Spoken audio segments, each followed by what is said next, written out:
नमस्कार, मी Ishwari Sharad Pawar. Step up SIP बद्दल आपण ऐकलेलंच आहे, पण स्टेप डाऊन SIP बद्दल आपण ऐकलंय का? नाही, तर मी तुम्हाला एक्सप्लेन करते. स्टेप अप SIP मध्ये आपण आपली SIP तली रक्कम वाढवत राहतो, अपग्रेड करतो. पण स्टेप डाऊन SIP मध्ये असे काही सिच्युएशन्स येतात जिथे आपण SIP वाढवू नाही शकत किंवा आपली जी अमाऊंट आहे आपण तिला कंटिन्यू नाही करू शकत. या केसमध्ये आपण ती SIP स्टेप डाऊन करतो. जसं की तुम्हाला मी एक उदाहरण देते. शरद निधीचे एक क्लायंट NRI होते, जे आउट ऑफ इंडिया पहिले काम करायचे आणि त्यांच्यामुळे त्यांची जी SIP होती ती 50,000ची होती. पण ते भारतात आता परत शिफ्ट झाल्यामुळे त्यांची 50,000ची SIP त्यांना कंटिन्यू नाही करता येत आहे.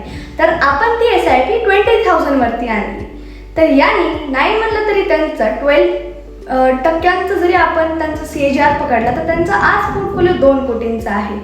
तर आता यासाठी आपल्याला कधी व्यवस्थित फायनान्शियल निर्णय घ्यावे लागतील और आपल्याकडे कसं ॲड्युकेट नॉलेज राहणार, यासाठी शरद नीतीला कनेक्ट करा. तुमच्या प्रत्येक फायनान्स रिलेटेड प्रश्नांचं उत्तर आम्ही देऊया. धन्यवाद.